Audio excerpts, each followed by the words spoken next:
কুয়াশাচ্ছন্ন একটা সকাল, বেশ ভালো লাগার একটা মুহূর্ত।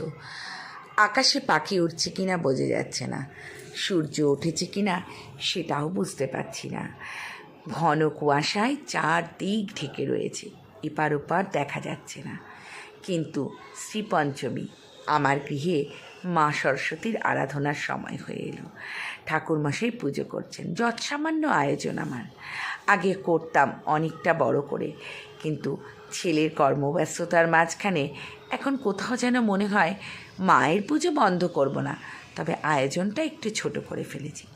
পুজোর শেষের দিকে, তাই পুষ্পপত্রটাও প্রায় খালি, আর আমিও যতটুকু আছে ততটুকুই শ্যুট করলাম তোমাদের সামনে তুলে ধরবো বলে। তারপরে নিজের একটু আয়োজনের ভিডিওগুলোও দেখাচ্ছি, ছবিগুলো, ভিডিওগুলো, সব কিছু। তোমাদের কার কবে পুজো হয়েছে অবশ্যই কমেন্টস করো। সব কিছুর মাঝখানে ছেলের সাথে ভাগ করে নিলাম আমার ফেলে আসা স্মৃতির কিছু মুহূর্তগুলো। ওকে সেটাই বলছিলাম। আমার বাড়িতে অনেক বড় করে সরস্বতী পুজো হতো।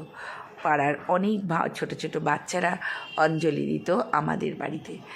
এই সমস্তের মাঝখানে নিজেও হারিয়ে যাই, কোথায় গিয়ে যেন ছোটোবেলাটাকেই খুঁজে পাই। মিষ্টি মিষ্টি দেখলেই জিভে জল চলে আসছে। তারপর একটু দশকর্মা, কারণ অলরেডি সকালবেলা ছেড়েই যাচ্ছে, তারও আয়োজন রাখতে হবে। আর একটা কথা বলে দিই, আমার মায়ের মূর্তিটা কিন্তু পাথরের, তাই জন্য প্রত্যেক বছর কিন্তু আমাকে মূর্তি কিনতে হয় না। তারপরে দোয়াতে কুল দিয়ে খাকের কলম, আগে যখন ছোটোবেলায় আমাদের বাড়িতে পুজো হতো, ঠাকুরমা সেই খাকের কলম দিয়ে বাহাতে একটা ব লেখাতেন, আর সেটাকেই কপালে করে খাকের কলমটা তুলতে হতো। বলতো যে তাড়াতাড়ি তুলতে পারবে, যার কপালে যতক্ষণ থাকবে, তার নাকি সে বছরের রেজাল্ট সত্যিই ভালো হবে।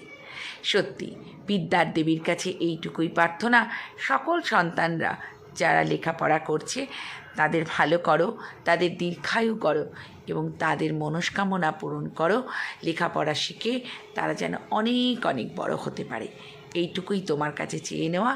সাথে আমার সন্তানের তো আছে, ওর মনস্কামনা পূর্ণ করো, ও যাতে জীবনে সফল হয়ে আরও আরও আরও অনেক ওর ইচ্ছেগুলো পূরণ করতে পারে।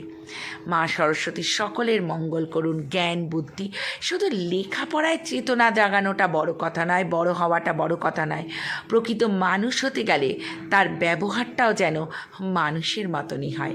মা সরস্বতীর কাছে এটাই বলবো, বিদ্যা বুদ্ধিতে শিক্ষিত হয়েও তার ব্যবহার যদি খারাপ হয়, তবে তার বিদ্যা বুদ্ধি জ্ঞানের কোনো দাম নেই, এটা আমার ধারণা। এই সবের মাঝখানে আমি আমার যতটুকু পারলাম তুলে ধরলাম।